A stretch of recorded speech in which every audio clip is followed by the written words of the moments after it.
Good day, folks. Today we're on the ridge here. It's kind of cloudy out, if you notice the sky.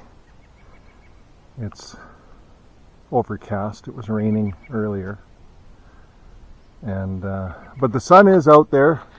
I believe the sun, that's the brightest part of the sky, is right up there. So my solar panel is pointing over there, but the sun looks like it could be there too.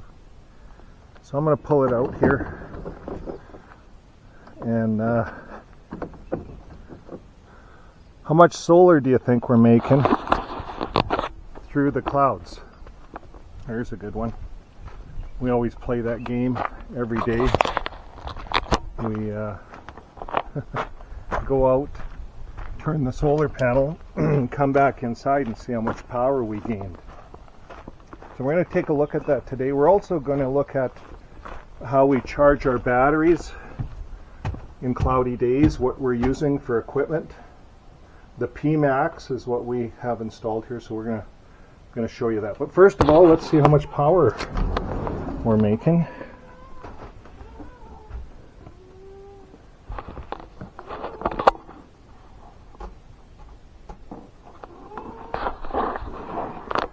Okay, so it's gathering its data, and it says we're making 128 watts right down there. We're pumping almost 10 amps, 9.4 amps into the system, but only none of it's going into the system really. It's showing negative. Why? Because we're using it up with the inverter in the fridge. That 9 amps. The fridge will use that all up. So as you can see, our batteries, our state of charge is low. We're at 13.15 volts right now on a lithium. So we could run our generator. So we're going to grab the generator here. We'll take a look at this here. We have the generator remote control right there. But when we're looking at charging, for a lot of you guys, if you're like me, I was really not sure what to buy for a charger. They can get very expensive if you get into some of the solar brand names. But this PowerMax, it's been around forever. They use them in the campers, in the camper industry. Only thing, they use about a 50 amp, 25 amp. Now this is 100 amp, and it says lithium compatible. That's all you get. There's no book. I was expecting a whole book. And I got confused because of all this 3-stage smart charging, variable voltage adjustment, works with any battery type. So I left mine when I hooked it up. I left it on 3-stage charging. I thought that's what you're supposed to do. And I'd start my generator. It would charge for about a half hour to maybe 45 minutes, and then it'd shut off. It just shut off. And so I thought, well, maybe it's my wire size. So I changed all my wire size. I upgraded it to a number 2 gauge and I'm going to show you the solar where I have all my connections, batteries, and the charger. We're going to show it in real action, working. Now, I ended up emailing these guys because I wasn't impressed, and they said, oh, you just switch it to the fixed mode output, and you see there's on the side there's switches. You can there's a toggle switch to 3-stage or fixed, and so and then there's a voltage adjustment pot right there. So that's all you needed to do. They emailed me back really quick. They said just set it for fixed and set your voltage for your lithium. Now you go to your book, and I have my book here, how to estimate. Now these are the LiFePO₄. This is a LiFePO₄ product. I chose that one. 200 amp, 12 volt. So this is how to estimate your battery capacity, but when you're charging, it's right here. Recommended charging voltage between 14.2 to 14.6. So I set mine to 14.4. I have 2 voltmeters, and I notice each voltmeter is a little different. It's about 0.2 difference. 1 voltmeter would show 14.6. My one that I use, 14.4. So I set mine right in the middle, 14.4. I could have went down to 14.2 or up to 14.6. I chose right in the middle. Works great. No problems at all. So that's one of the things you have to check, is you have to check your book. And it's good to understand your book, your cable sizes and different connections. It all makes a difference, your wire size. Now we're just paralleling 2 batteries in, but they have a really good book. I appreciate that when I buy a product. This product here, PowerMax, no book, just the PowerMax in the box, and that switch and the voltage setting. So don't make the same mistake I made. Don't set it up for 3-stage charging. It'll just charge for a little bit and then shut off. That's what it did. I fought with that all winter, never really getting my batteries brought up to a full charge. And that's another thing, understanding your battery charge level. You see, if you're 10 to 12 volts, if you're in the 12 volt range, you're pretty well zero. So when I'm in 12.9 or something, 12.9, I'm charging, I'm running a generator. But you're only at 25% when it's showing 13 to 13.15. And that's about where we're at. We're at the lower end. So we're going to run our generator, bring it right up. It'll actually bring it up to 14.3, and then it'll fall back to about 13.3. That's 100%. And that's, you just look at your book, and you can follow that through. So it's good if you're living off grid to understand a bit of the voltage and how you read your batteries. It's important. Okay, so let's take a look at our system here. I have a benchmark generator out here, and I like it because of the remote control. Now I'm going to show you a little bit here. I have it pulled out of the box.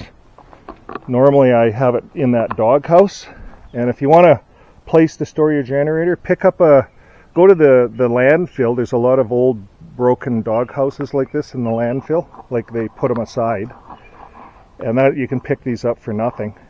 And we used it all winter. It was excellent for the generator, and it kept it all dry. So I have it pulled out of the box here, and I'm going to start it up here. We just press the on,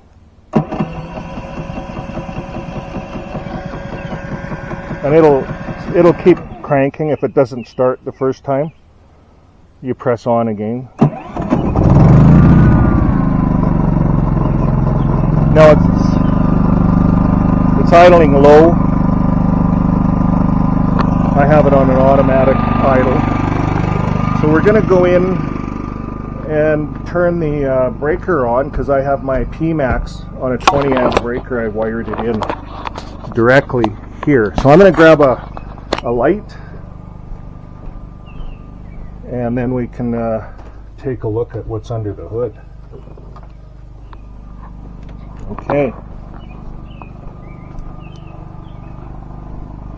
Okay, so on these RVs, the beds lift up. They have a hydraulic arm. Then they have a breaker panel right there. Now you see mine's on the 20 amp, so I'm going to turn it on. And you notice the charger kicked in. There's the PowerMax right there. The light's on.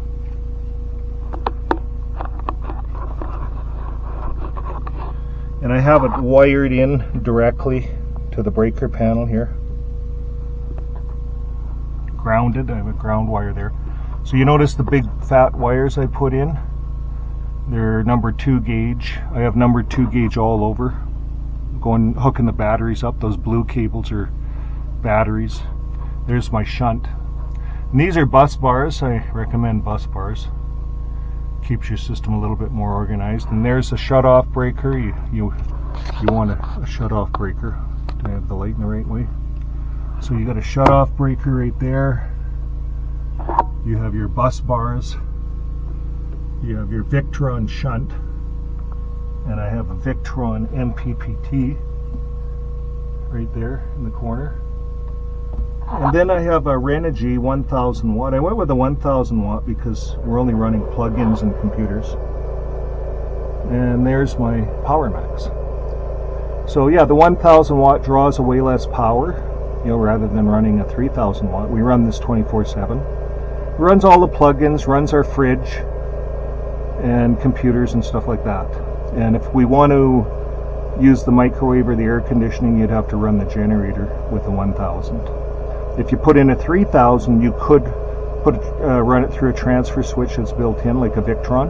That'll be my next system. I'll video it. But then you can run a 3000 watt. But here I chose a 1000, save on power. I only have 540 watts power, but there's our two batteries, our two Lithium batteries, lithium. They call them LiFePO₄. Okay, so that's about it. Let's go and take a look at the charging, see how it's charging. And there we are. Okay, so you notice the charging current on the shunt up there. I'll just point that out. It's this one right here. That's the current. That's going into the battery, 95.89 amps, 96 amps. That's the PMax, shoving a lot of amps into the battery. And then as the amps go into the battery, the voltage will go up. We watch the voltage here. It'll go all the way up to 14.2 or something. And then you're done. Then the battery no longer takes amps. It just goes to 0 or even negative. It will not take no more amps once it gets so full. And then your charger shuts down. Right now you can hear the generator working a little harder. It's pumping out 1400 watts. And that's kind of how it works. So now when we're pumping that many amps into the batteries, our run time on our generator is reduced fuel. Could you imagine charging those two big batteries with a 25 amp charger? Well, we're using 100 amps. That means it's 4 times faster. So if you had to get your batteries up to a little bit of a charge, and a lot of these camper chargers, they do not have the switch for a constant. They're all set up for lead acid or AGM. They're all set up for 3-stage charging. Most of the ones that I've seen, older campers. So that's why a lot of guys are wondering, what do? I need more power. I'm living off grid. A couple of lead acids on my hitch just will not cut it. I want to run the internet full time. We're running Starlink out here, and it uses a little bit more power. So you always have a constant drain on the batteries. And then with the fridge running, we're running a 15 cubic foot electric fridge, full size. And that one solar panel, when it's sunny out, it will actually keep this running. And when we had a sun period here, a stretch, we hadn't run our generator for a couple of weeks. Even when it was cloudy. Once you top your batteries up, even in the cloudy days, you have enough top up to get you through until the next morning. The sun comes out, gets the batteries brought back up to a full charge, and then you do it all over again.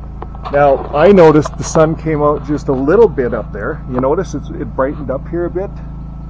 And let's take a look and see how much extra energy we're getting from the MPPT. So the MPPT now is putting out 160 watts, 147. It goes up and down with the clouds. I don't know if you can see that. And then we're getting about 12 amps extra out of it. Now it's 20 amps. See how it jumps? See, the sun comes out, it's up to 326. It's 376 now watts. And now we're pumping out, well, we were pumping out 20 some amps. Now it went down to 12. So that's what happens on a cloudy day. The MPP is a smart charger. It charges and manages the clouds really nicely. So now we're back down to 173 watts, and over here we're getting 12.7 amps, 12.9 into the batteries. So that's a total current of 98 amps going into the battery. So the PowerMax is probably doing most of that. We're up to 99 amps. The PowerMax will do most of the work, and the 20 amps that's coming in off the sun will run the fridge, run all the consumption, the laptops, the internet, and so on and so forth. But we run this generator for a little bit. Look, we're already up to 13.5 volts as we did this video, and that's getting up there. That's getting a good charge into the batteries. So that's kind of how we do it. We like to run our batteries on the top end. Never run your batteries on the bottom end. Never run them, from 13 to 12. They'll kick the BMS, and most of these LiFePOs will kick. There's a safety, so you can't run them too low. But we recommend run them on the 13 volt level and up. Once you get into 12.9, you're time to run your generator, or hopefully turn your panel and get some good sunshine coming in. So folks, that's all I have to say on the PowerMax charger. Don't let all of the 3-stage, 4-stage, all of that kind of stuff, don't let that confuse you when you're buying a charger. You don't need it if you're doing LiFePO. You need a constant 14 point whatever volts. I set mine to 14.4. So you need that constant voltage, and it won't show that until the batteries get charged up. But that's what it's putting in. That's what a LiFePO will take. And I set my voltage without a load. You see, if you hook the batteries up under load, it's going to show 13.5 volts on your meter. Take the load off, it'll pop up to 14.4. So set your voltage without a load. Just take the wire off, or unhook your batteries, unhook your load if you have breakers. Well, that's it for today, folks. If you have any questions, throw them in the comments. Glad to help you out, so you're not making the same mistake I made for almost a year. So this is new. I think this is great. And these chargers, by the way, you can get them on Amazon for $200 now. Don't worry about getting this 4-stage and paying the extra $300. I did that. I paid $300. We pulled off the decal here, and it was the same as the other one. It's kind of a marketing scam, in my opinion, and people don't understand this lithium. So long as you have the switch, long as you have you can set your voltage, you're golden. That's all you need for any of your chargers. And you don't need anything 4-stage, 3-stage, none of that fancy stuff. It's not required.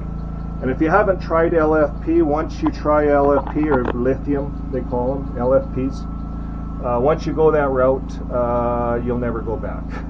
And these ones will they will put out energy to -20.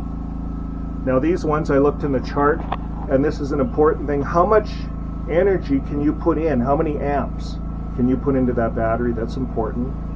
Like lead acids, AGMs, you can only put about 30% of its total amp hours. So if it's a 100 amp battery, you can only charge it at 30 amps. That's why a lot of these little campers have 25 amp chargers, and they're all designed for smaller batteries. So now once you get into an LFP, the lifetime, you can charge and discharge at 200 amps, the full amperage of the battery. So you could pull 200 amps out, you could put 200 amps in. Now they recommend to put your amperage in slower, 40 amps they recommend. We're doing 50 amps here, this way, with a 100 amp charger split between the two batteries. You'd get 50 amps per battery. So, did you get all that? Well, I said a lot, so like I say, if you have questions, throw them in the comments. This confused the heck out of me for a long time, and it's really, really simple. Once I emailed the manufacturer, they emailed me back. I thought, wow, did I ever get confused for a long time? And that's the problem. We're going from lead acid technology, older technology, up to the new technology, LFP, and they're trying to make the chargers to work for both technologies. Although the lithium is just a switch and set your voltage. That's it. All that 4-stage stuff, that's all for your old lead acid AGM batteries. That's what that's all for. So don't get confused. Don't spend more money for that stuff. Buy the cheaper one. Don't spend $300 like I did. Spend $200 and get the same product. So there you go, folks. Have yourself a great solar day. We'll see you guys on the next video. Bye for now.